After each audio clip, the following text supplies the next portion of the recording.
there.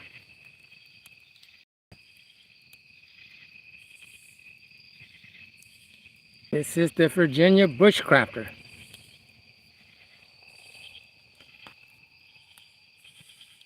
Pull you up some.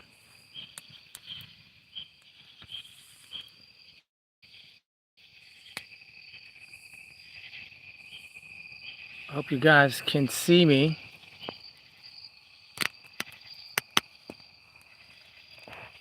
Whew. It's a hot one out here with this fire. That's because the fire is putting out a lot of radiant heat.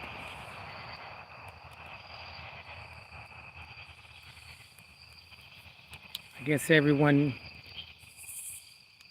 may be watching a football game. I'm not sure. I see I have one person in. Thank you very much. I definitely appreciate the first person in.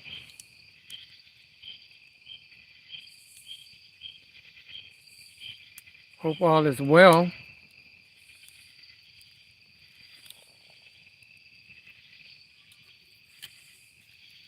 Hey, Dan H. How you doing, Dan?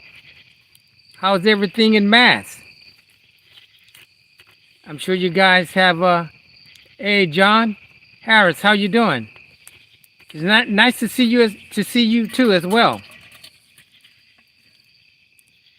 Yeah, I finally got a chance to take advantage of getting ready for rain. Oh wow. Yeah, we got some rain yesterday, but the weather's so strange. It was really cool and rainy yesterday, and it looked cloudy this morning, but no rain. And I'm sitting next to a fire, so I don't not a large fire, just a small fire.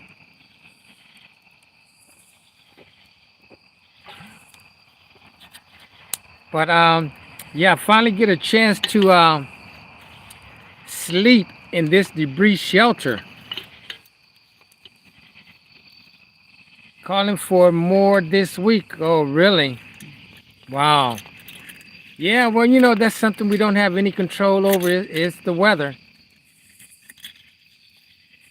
But, you know, this is September, latter part of September, October, and the coldness will be here.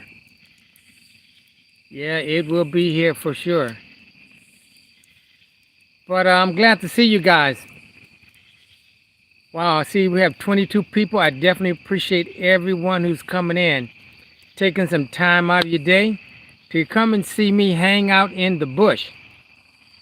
Finally. I think when I get enough people in here, I may show you what it looks like up under here. I have three 5-gallon bags full of leaves, and I have a roll mat on top of that, and I also have a bivvy. Yeah, well, let me see if I can go ahead and show it to you right now. Let me turn on a flashlight here. Let me put the bivvy up somewhat. I mean the bedroll.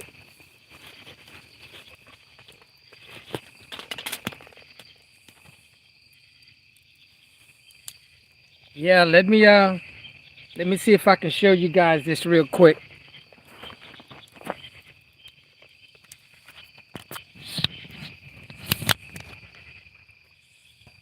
Yeah, that's the bedroll right there. And these are the bags that has leaves in them. So I don't have too much headroom, but it's going to be warm, that's for sure. But you'll be able to see it much clearer on the video. Let's see if I can put you guys back in focus without losing you. Yeah, I'm sure you'll be able to see it a lot better.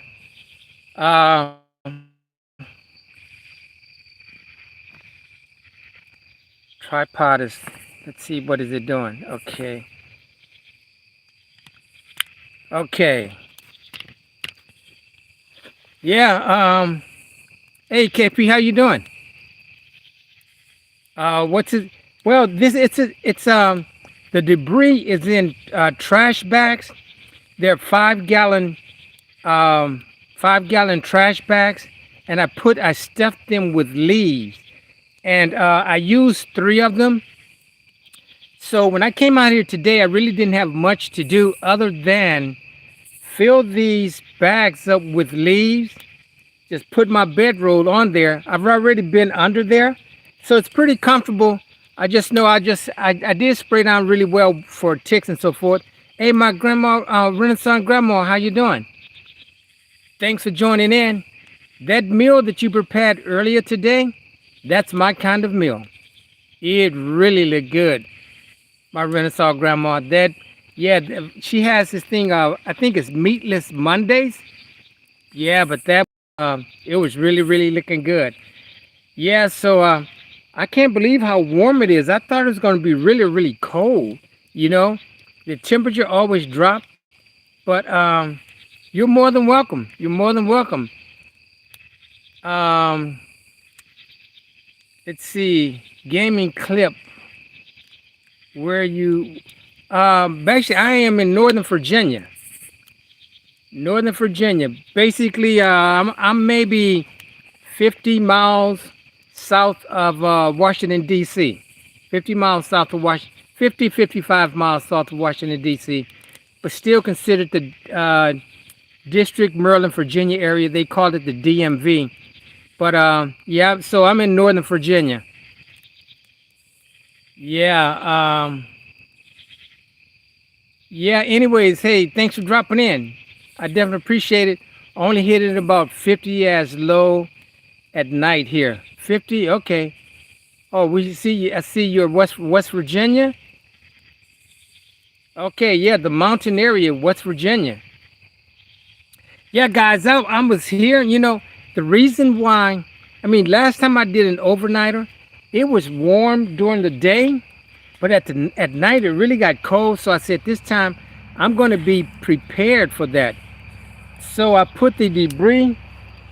Oh, what's this? My light's blinking down here.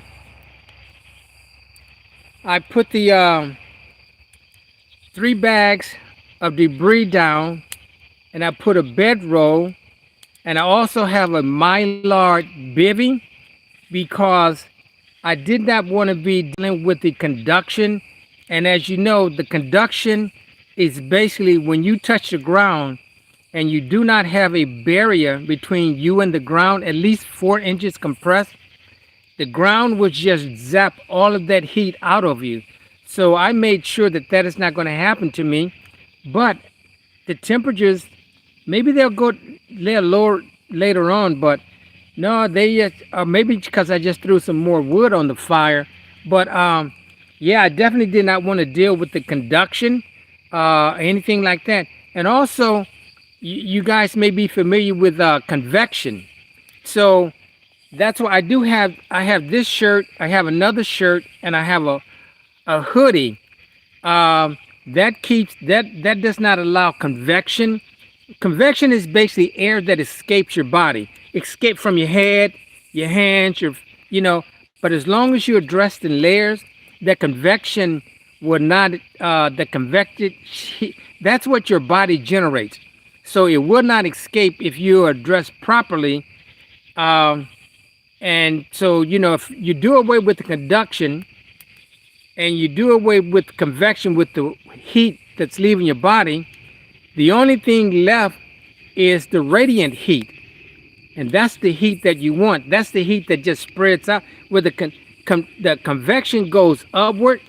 If I can look at these leaves and I can see the leaves moving. That's from the heat. Hey, Bougie, how you doing? Good to see you.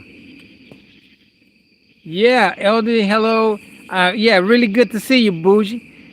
Yeah, but so I said, and to my surprise, it's not even cold at all. But who's to say what's going to happen in the next 2 or 3 hours, you know? But if it does get cold, I'm prepared. I have a lot of wood, and I do not have a large fire this time. But as a matter of fact,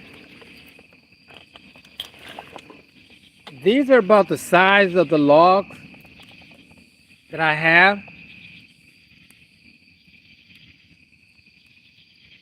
Nothing monstrous because my fire is between two fences that are made from dead wood and bind it with jute twine. Hey Ed, thanks for dropping in. Are you doing all weekend? I'm just doing an overnighter. Yeah, I'm just doing an overnighter. I'll be out here probably 8, 9, 10 tomorrow morning. But no, I haven't. I'm not doing a week. You know, um, I think doing a week that will be a challenge because when it comes to a week, that means I have to be fluent in foraging, and I'm gonna have to be near a water source with plenty of wood. So to stay there a week, yeah, that's a challenge. I'm looking forward to doing it one of these days. But right now, I'm just sticking to the one nighters and no, maybe two nighters if I'm with a group or something like that. But usually, I just come out here by myself because I've put so much energy. Wow, the fire! Ooh, yeah. Let me just show you this fire, man. A nice fire. Yeah, I just tossed another log on there, and because I want to keep this good heat, I want to be very, very comfortable. So yeah, but I definitely appreciate you guys coming in. Um, let's see what's happening with my chat here. Yeah, I don't know what's happening with it. Yeah, out here where I am, we don't get very good reception. That is for sure. Reflecting wall for yeah. You know what, Dan? I even have what I did. I brought some of those emergency what do they call um, mylards, and I was thinking if it really got that cold, I would just make a firewall with that or wind blocker. But I was thinking it's like if I make a firewall, man, that's fuel that I could be using. But one of these, I've made a firewall before, and I definitely have enough wood to make a firewall, so a reflecting wall. So yeah, that's a good idea. I've made one before. I don't know why I didn't today. I really don't need it. You know, like I said, I'm just all I want is just a radiant heat. You know, I'm not going to get cold. I mean, I have. Yeah, if I was to just lay on the ground, I'm sure I would get cold. But like I said, with three bags of debris and a bedroll, and like I said, I have a mylar bivy that I can get into. So yeah, stack logs up 3 to 4 inches at backside of the fire and direct heat towards you. Yeah, yeah. That's a good idea. Like I said, it's been maybe 3 years since I've actually made a fire reflector. It's been a very, very, very long time. But I said if I have to make one today, I'm going to pull out those and those mylar uh, mylar emergency blankets. I've had those so long, you know. And I said, well, what else? What else? I mean, I used them once, and I said, what else could I do with them? You know, and I saw on YouTube where I don't remember the person's name, where they actually used a lot of aluminum foil, and another person used those emergency space blankets. And I said, well, you know, I brought two of them with me, but I very seriously doubt if I would have to be concerned with being cold tonight. So yeah, it's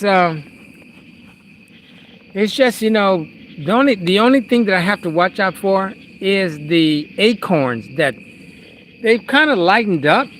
But earlier today, I mean, the last couple of times I've been out here, the acorns were just dropping and dropping and dropping. And when I got out here today, I did say to myself, you know what?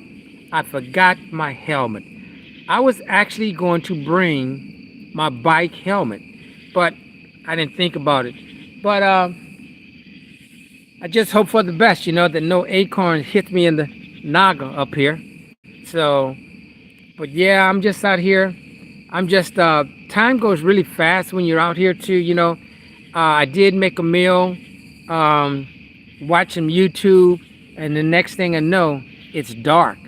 But, that's all well, fine and well. But, so how's everyone else doing? Anyone been doing anything special? The only thing that I've been doing is just watching Bushcraft YouTube, watching people. It's amazing how these guys go up into Alaska and just make a shelter, and they're able to stay up there for an entire month. Take off in the plane, land in the plane. They hike in for maybe a mile or two with all their gear, and they're either repairing or building a cabin, which is pretty cool. You can let's see here. You can put one of the thin mylar blankets on the inside roof of the shelter, minimum rain blocking. That's so true, because Dan, I was thinking, I said, it doesn't matter how much debris that I put on top of this shelter. If there is a heavy rain, the water is going to come through. But the reason that I did not put the mylar sheet down first is because at this location, they specifically say no permanent shelters. Well, this is not a permanent shelter because I'm not using any paracord or any man-made tarps or anything like that. This is all saplings, leaves, basically debris, dead wood, and jute twine. So it's not considered a permanent shelter. But this shelter's been up for about 2 months now. But I have this idea. I'm between two very nice trees where I once made a hammock. I had 4 logs, bind them together, use paracord as a mattress, and I was really thinking that if I make a ladder, this may sound like off the cuff, but it's just something challenging that I want to try, is to have a suspended bed above me, and I will make it there. That was an acorn. That one really dropped kind of hard. Make a ladder, and I saw another guy doing. It's like, ladders are not difficult to make as long as you have the hardwood. Hey, XNYC, how you doing, man? Good to see you, XNYC. Hope everything is going well with you. But if the wood won't be any problem. But what I would do is make some notches on the rails going up and the steps that go across. The rails going up and the steps that go across. And make some notches and then use a lash to bind them together. That's good. I'm glad to hear that, man. Yeah, I think that would really be cool. A ladder. I've been wanting to make one for a while, but the thing about bushcrafting, when I first started, it's like you'll run out of things to do. The problem is now there's so many things to do, and a lot of things I want to do them again, redo them, because you learn over time. And I have a list of things at home that I really want to do. I'm really going to try to do very, very soon, do the water sourcing again, because I did a video in theory about moving water, slack water, and stagnated water. So I actually want to go out to a location and show this, actually filter it using a mini Sawyer, a Grail. Of course, we're going to have to boil the water. Now they have gravity filtration systems that would actually filter. They have a lot of ways now. I mean, the aqua tablets, iodine, bleach. You can use all of those to purify. Hey, Mr. Old Clunker, how you doing? I see here. Let me see here. I saw a really big monkey make a elevated sleeping area. He was worried he might roll out at night. Hey, Mr. O'Clunker, that's the one that I want to make. I made that same one that he made. I just had A-frame tarp that went over it. He actually had, if we're speaking of the same one, he actually had one that was fully enclosed because it was cold. It had an A-frame, and then it went under. It went underneath as well. I've seen him make a few of them, but yeah, that's where I got the idea of making the suspended suspended bed, or either it's a hammock. But it slept well. I used rope and paracord, so there'll be a place to sleep, long as it's not a bear that's sleeping here. But yeah, so I'm really, that's a project that I'm looking forward to doing. But like I said, there are so many projects, and that's why I say when it comes to bushcrafting, there is there's not a destination. It's a journey. You can go on for days, for nights, doing something concerning bushcraft. I just rehung an axe. I want to bring that out and demonstrate that and hope that the handle doesn't break again, which I doubt it. I doubt it. As a matter of fact, I believe it was Mr. Old Clunker who said, reminded me that the thing about an axe or a hatchet is the density of the handle. So I think I have a pretty good handle. So that's how hunters fall out of tree stands. They fall asleep and they're not fastened to the tree. Yeah, when I hunt, believe me, that harness is on me all the way. Every few feet that I go up, I recinch it. I'm strapped in from the minute my right foot leaves the ground. I stay strapped in. I have that harness, and it does not come off of me. Hey, Ed, how you doing? It's good to see you, man. I'm glad you dropped in. Yeah, I'm glad you dropped in. Um, yeah, I will always make sure I have that harness because, and there's some, you have there's a lanyard that goes from the seat down to the platform. You have that lanyard that holds it together. I even strap the seat part. I strap that neck against the tree, and I have a strap that comes through the platform, so it can't fall. It cannot fall. I'm just one of those extra safety guys when I leave when I'm out hunting. I want to make sure. I mean, even my rifle, I have a lanyard. I have a lanyard around the rifle, and it's tethered to my belt because I've actually seen guys drop their rifle when they were up in the tree stand. So yeah, let's see, from West Virginia. Okay, yeah. So yeah, man, you really got to be careful. Yeah, when you're out in the wilderness, I really emphasize that there's never a reason to rush anything when you're in the bush. If you start to walk fast, you could step in a hole or something like that. But that's one reason why I have a walking staff, because with that walking staff, it's right here, it's right behind me. Um, I can actually feel for things, for holes and so forth. But what I do when I walk over a log, I would tap that log with the walking staff before I step over it, because there can always be a snake underneath that log. So if I tap that log and even kind of stomp on it, If there's a snake, it's gonna move. Ground dog, how are you doing, man? Thanks for dropping in. I definitely appreciate it. Yeah, I really appreciate you guys taking some time out of your day to come hang with a bushcrafter in the bush, you know. But bushcrafting, it's fun. Um, I know it's a lot of fun for me. It's challenging.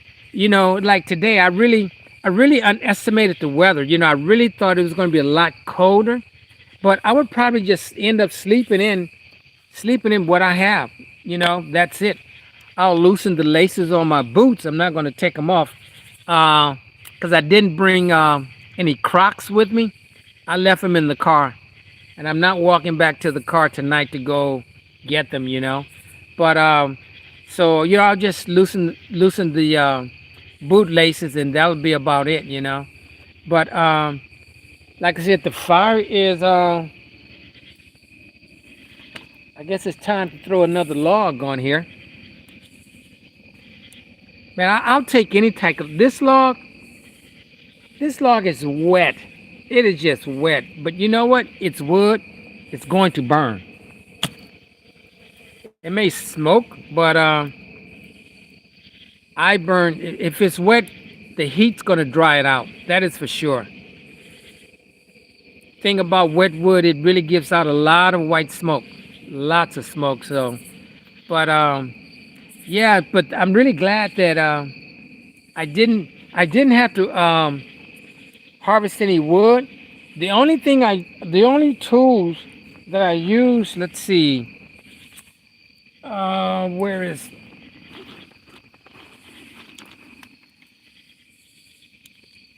I just used, let's see if you guys can see it above here. This is a Corona saw. It cuts on the pull only. So I use this just, let's see, I use this, you guys can see it here. I use this just to cut some logs, and I use this mossy oak Overwatch. Um, this is basically, I would consider this as a survival knife.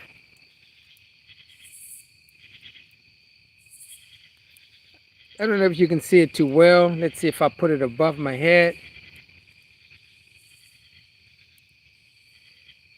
You can see it does have finger guards here, and it's a saw back for notches. You can make notches with this, and it's a hollow grind, and it's a clip point. Let's see, it's a clip point in here, and it's a hollow grind. You can tell right in here. But this thing, man, it swiped.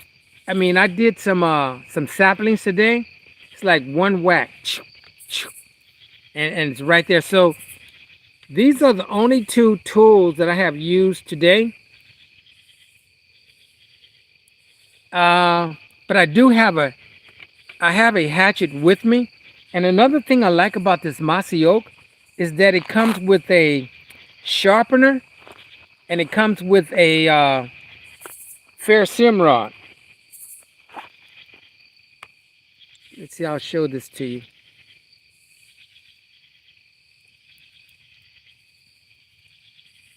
So,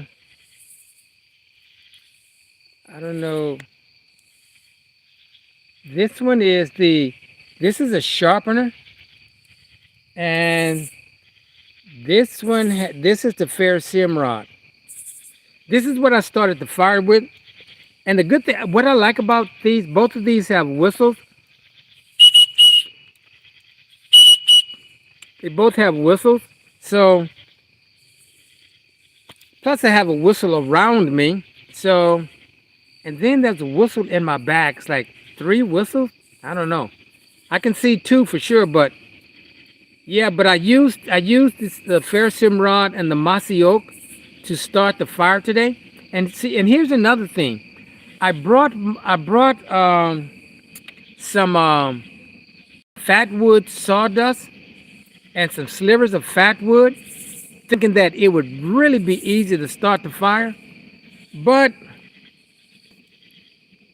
using a smaller ferrocerium rod, and here is the divot. Let's see. Here's the divot right here that you pull the ferrocerium rod back. So it took me more attempts to make the fire than usually. And once I made the fire, I started hey, Shireen, how are you doing? Thank you so much. I appreciate it. I'm glad. Yeah, thanks so much. Yeah, you guys, if you get a chance, man, you can check out Shireen Survival. She does a lot of shorts, but they are really, really, really good. I won't spoil the fun and tell you what it's about. I'd rather you go and check her out. Yeah, Shireen, survivalist. Very, very. I mean, I love watching her shorts. Really, really good. But also in this sheet, it has a place to put both of the ferrocerium rod and the sharpener back and secure it. So yeah, let me put these back in here because don't want to misplace anything at night, that is for sure. But yeah, so but yeah, this let me see. Do you ever run into other bushcrafters when you're out in the bush? I have never run into another bushcrafter in my area. I'm looking for some. I would love to have another bushcrafter come out, but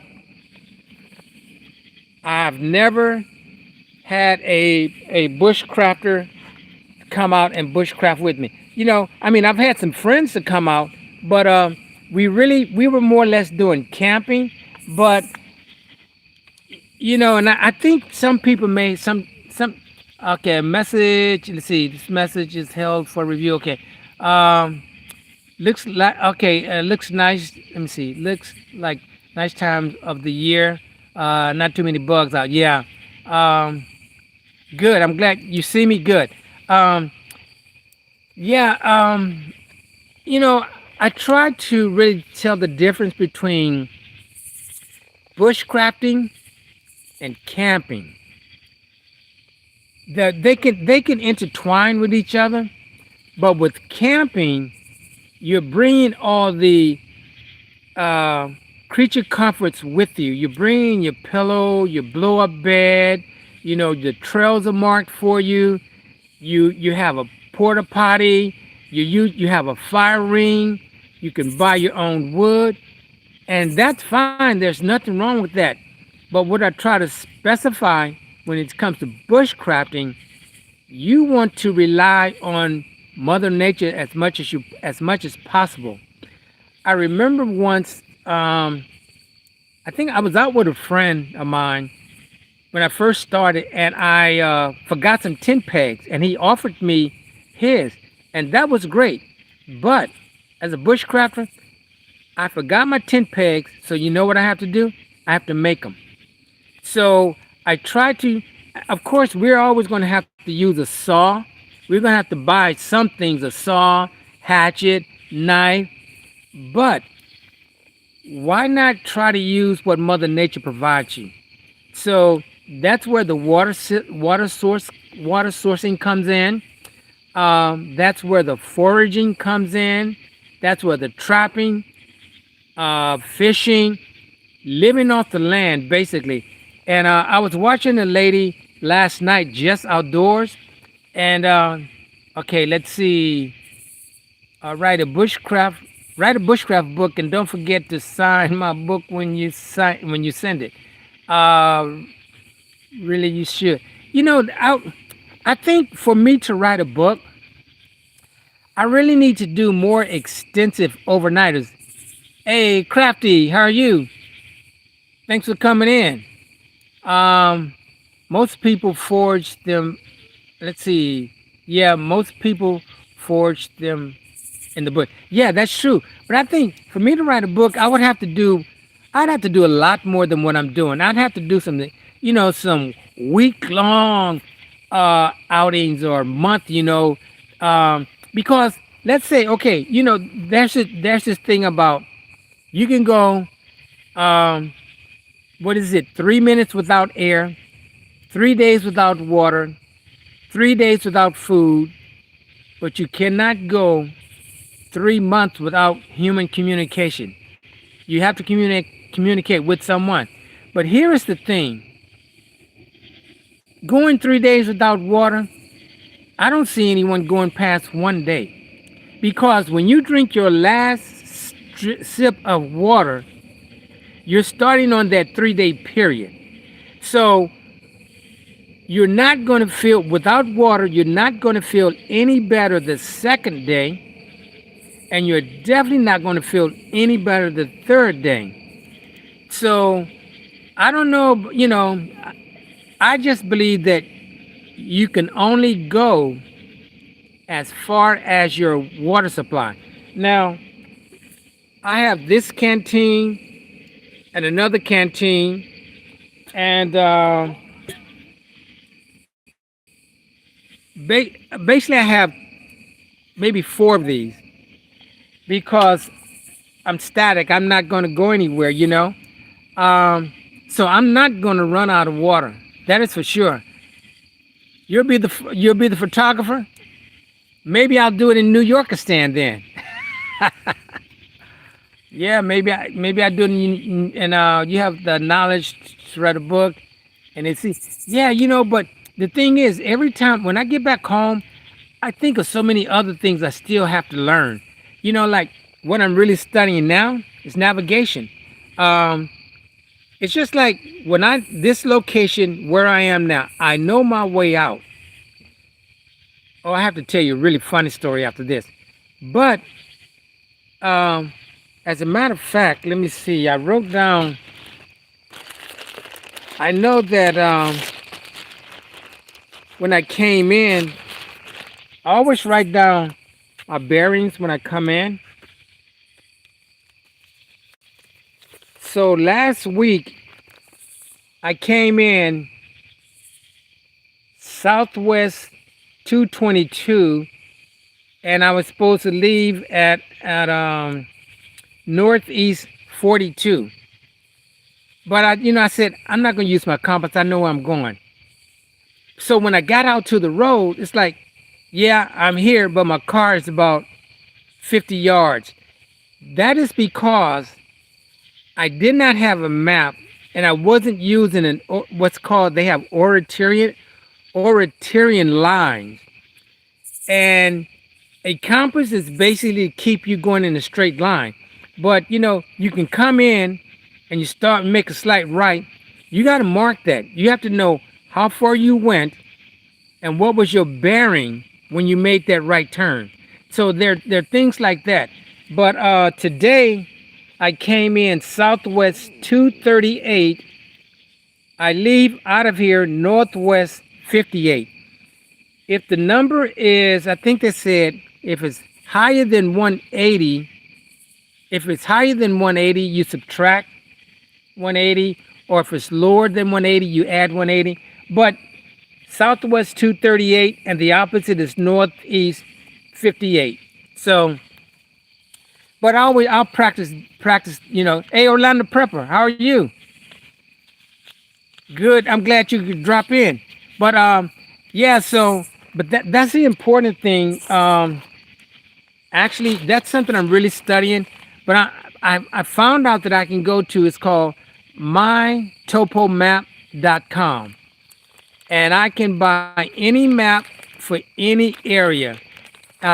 Because basically, with a topographical map or topo map, once you know how to read that map, you basically can formulate a picture of the area that you're going to.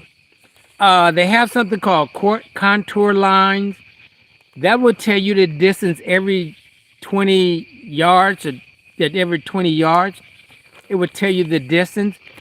If the contour lines are very, very close together, that means you're going to be going up a steep ridge, or But if the contour lines are spread out, you're going to be at a flatter area. Um, it also has something called rails, um, which can guide you once you get to the top. There's something called the saddle.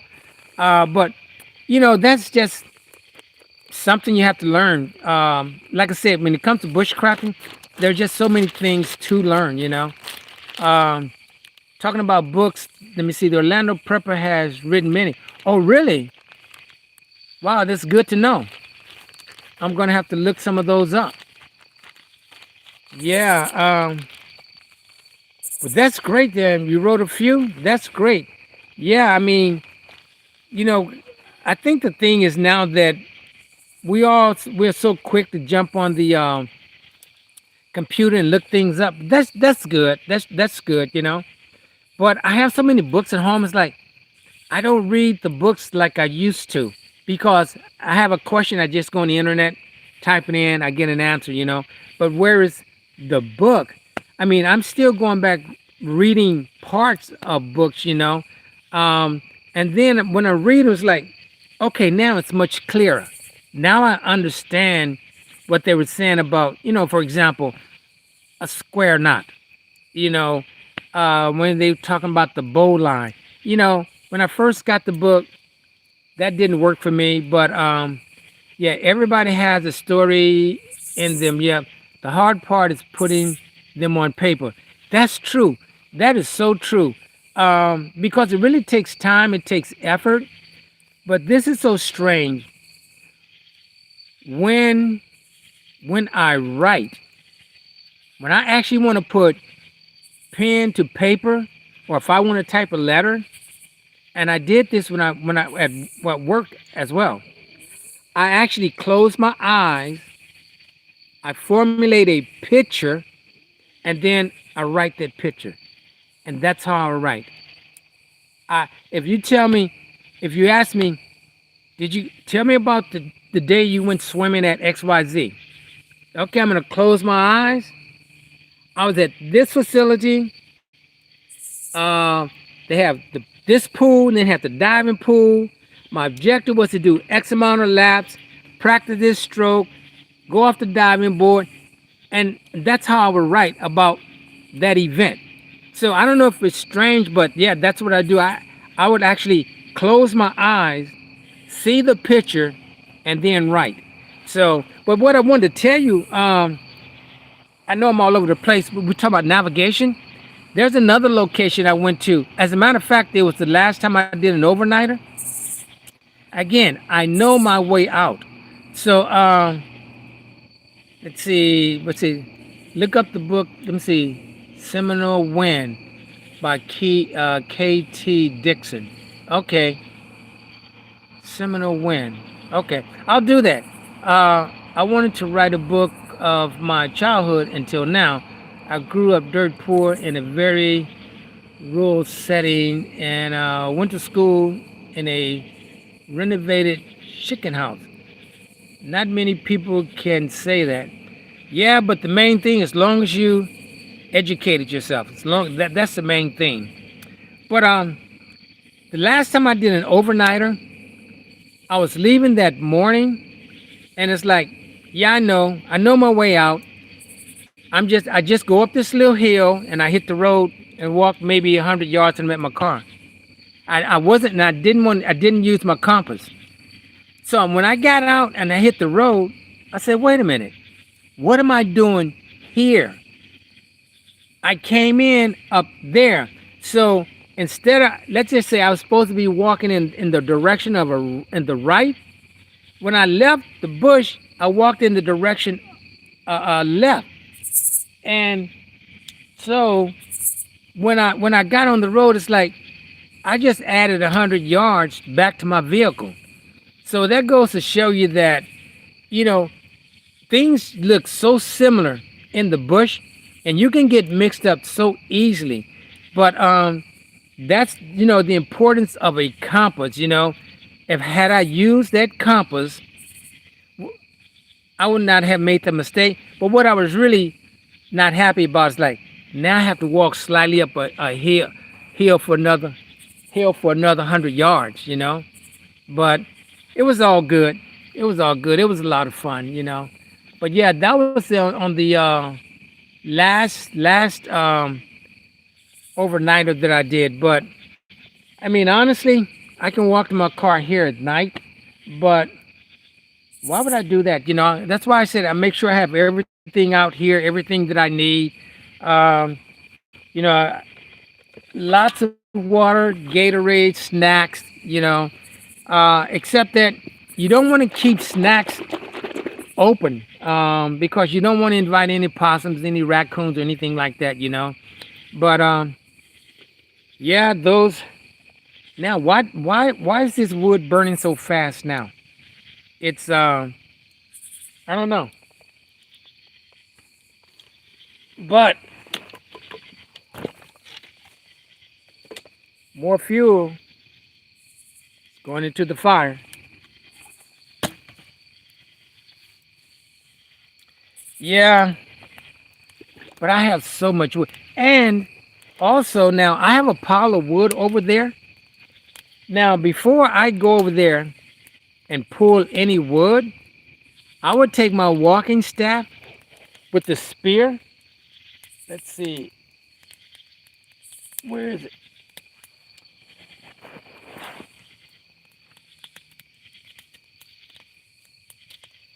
I would take my walking staff, which you can see it does have a spear on it. Really, this is a cold steel cold steel bush lord or cold steel bush knife. That's all it is. I will actually go over there and poke some wood, move through it, move it around before I get it, take it back. But yeah, actually, and I do have a sheath for this, and a lot of people ask me, isn't it dangerous to walk without a sheath? That's true, it is dangerous. But again, when walking with this um, walking staff, I always walk with the blade away from me, the cutting edge away from me, and walk slowly with it. Again, I use this to rake the ground before, especially if I'm stepping over logs. That's what I use this for. So, but I do have a sheath with it, and the sheath has a ferrocerium rod, and I've actually started fires, a campfire, using the ferrocerium rod and the this cold steel bushman knife. Yeah, just tell all your stories, and they will write a book for you. It's so easy nowadays, sort of like cheating. Yeah, I bet it is. Yeah, I don't know. I don't know. It takes money to write a book anyway. But I think I would really have to do more because I would want to write some experiences of staying at least somewhere at least a week or so. Why do things sound louder when you're something else? But yeah, so I have my lights on now. But once the live is over, I'll have a headlight, a candle up here, and I carry two of them. Rather than have to switch batteries if I have to, I'll just put the second one on when the batteries runs out. But I have a light over there, two lights behind me, um, another flashlight. This is one of those wind up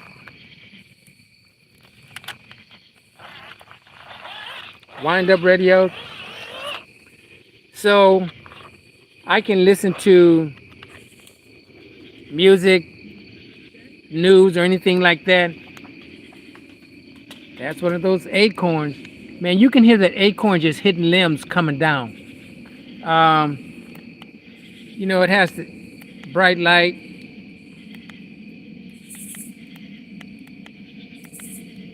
So I have a lot of light.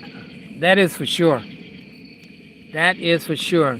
But yeah, I don't know, man. It's I don't know. I have a goal of trying to do at least an overnight or once a month. But it's hard. It's really hard because I was supposed to do this Sunday and stay over to Monday morning. But you can make all the plans you want to. There's always a priority that will come up. So I couldn't do it yesterday. So it's like I have to go and do it today. And the thing about yesterday, I wanted to do it yesterday because it rained. I've never bushcraft in the rain. I've always, I, you know, I take that back. I have been bushcrafting, but it started raining after I got there. So I don't know, is this guy calling something or what? But I've never actually went bushcrafting when it was already raining. It was raining. I was already out there, me and another guy, and that's. I think it's only maybe 2 times I've actually been in the bush when it was actually raining. So, but I don't know. It's and I know I'm looking forward to the colder weather because I have some gear that I want to try out. But my thing is, as long as you have a fire, I just don't see a need for all these heavy. I mean, like I said, I don't wear a coat out here. The coat that I have is my hunting coat, and I'm not going to wear my hunting coat and be around smoke because you would never get that scent out of those clothes. So I have a specific clothes that I bushcraft in, and then I have my hunting clothes. So now when I'm hunting, oh, I will bundle up because I'm up in the tree and it's cold. But if you have the right gear, the hand warmers, you're fine. You're layered down. But here, I'll have this layer, maybe another one, maybe 2 more layers and a hoodie, and then I'm okay. As long as these acorns are driving me crazy. Another one just hit the top of my shelter. But yeah, so yeah, as long as I have a fire, I mean, I'm 3 yards, maybe just a tad bit over 3 yards from the fire, so I'll get all of that good radiant heat from the fire, and that's what. Hey, off the hook outdoors, how you doing, man? I'm glad you dropped in. Hey, I hope to see you. I hope to see you in Pennsylvania this year. For that fishing derby. Yeah, hey Iris, how you doing? Thanks for dropping in. Yeah, off the hook outdoors. Yeah, there was a meetup creators rendezvous. It was in Pennsylvania, and it was a lot of fun. Believe me, they have this fire challenge, which was really really exciting. But they have a fishing derby as well, and the winner they go by whoever catches the largest fish and whoever catches the most fish. Well, we all have a fish story. I caught a nice bass. Let's say it had to be maybe 12 to 13 inches. Yeah, it's why I missed it this year, but I've been there the last few years. Yeah, well, I hope you can make it next year for sure. But I know, had I caught this bass, I reeled it in, I brought it on land, I'm holding my rod with one right hand, the fish starts to flop, and it flops right back in the water. So I didn't win. But this one guy said, everyone saw it, you should ask him if you can win anyway. It's like, no, I don't want to win like that. I didn't keep the fish out of the water. I should have got in front of the fish and blocked it. But yeah, so it's a lot of fun. And I am going to be using the exact same lures that I used last year, and I'm going to fish in the same spot. But that was really a lot of fun. Yes, it's fun. I miss it. Okay, yeah. Frank Fairfax, how are you? Hey, thanks for coming in, Frank. I definitely appreciate it. But yeah, that was it was very very challenging. The fire challenge was a lot of fun. The fishing derby was a lot of fun, and they usually have. I think he's going to have where the kids are going to build a shelter, so that's going to be exciting as well. And you can bring gifts or donate. I already know what I'm bringing. This is really really cool, but I'll wait until I get there. Uh, let's see. Next year? What year was that? Was in? I can't even remember the month. It was in June, I believe. I think it was in June or July. I think it was in June or July, one of those months. But I already know what I'm going to take up there and donate. Yeah, so it's a lot of fun. I'm telling you. Hey, Teresa, how are you doing? I appreciate that. Yep, hit the like button. Yeah, I definitely appreciate it, man. I definitely appreciate it, Teresa. If I remember correctly, I don't think you're too far from me. You're in Virginia as well, Teresa. I think I'm not sure, but yeah, I'm just out here, man, just having fun, looking at this stack of woods, and I'm just thinking now why the wood is it's not any cooler. I mean, if I step away from here, I know it's cooler, but I don't know. But I'm not gonna worry about the wood because I have a. Oh, you're in Orlando. Okay, it must be someone. Hey, Canna John, how you doing, man? How's the guitar coming along? Yeah, Canna John, he's a great guitar player, man. Great singer. Yay, Don. Let's see, Don Berg. You need to come visit me in the Ozarks. I have a skill gathering this week through the weekend. Oh, I would love to. I wish I could. Great. I'm glad to hear everything's okay, Canna John. Yeah, just working, paying taxes, aren't we all? And the thing about it, April 15th comes so fast. So fast. It's like every year I already have my appointment date with the tax preparer. When I leave her office, we set the date for next year. And I'm telling you, it comes by so quick. Let's see, Xavier, folks, how you doing? And Mother Nature, keep it up, brother. I sure will. Yeah, Xavier, I'm telling you, man, it's just so much to learn, so much to do, and like I said, man, I brought this mossy oak out with me today. Now, I think I've said this before, but let me tell you how I found out about this mossy oak. I have a cousin in Seguin, Texas, and she knows I'm into bushcrafting and so forth. And I was at her house, and she showed me this knife, this mossy oak. When I put it in my hand, I knew I was going to buy one. That is for sure. And again, it comes with the whistle and it comes with the sheet. So today I brought it out. Um, and I mean, this thing, it slices so well. I mean, and I think how much, I can't even remember. I know I paid under $30 for it, but this is an excellent knife. Excellent knife. And I always say, if you do your job, that cutting tool will do its job.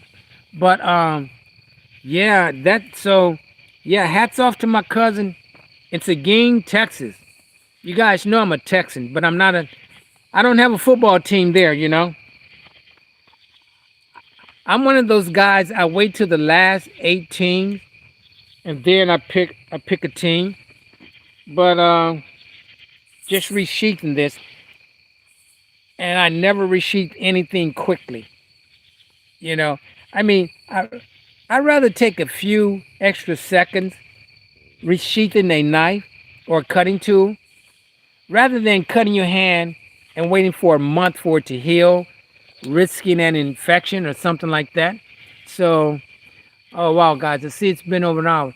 So, guys, on that note, I want to be respectful of your time and so forth because I could stay on here all night because I have nothing else to do but be here all night. No, but I'll call my brother, talk to him, and watch some of you guys on YouTube. That's what I will be doing. And I'm going to try to get some sleep. The thing about sleeping is that I want to watch the fire. So I'm always battling, okay, let me sleep. But I can't see the fire. The fire is just so beautiful at night. But so I'm not going to hold you guys. Hey, do me a favor, hit the thumbs up, leave a comment, share this video. And if you haven't subscribed, please do so. I appreciate all of you guys so much. Hopefully I get to meet some of you guys at some of the meetups and so forth. But so with that said, guys, I'm going to go ahead. I'm going to add some more wood to this fire. I'm going to open up my granola bars and watch some of you guys on YouTube.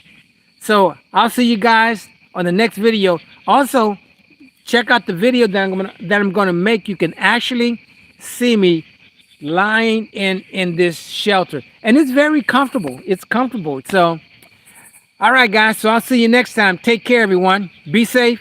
Stay safe. Virginia Bushcraft is signing out.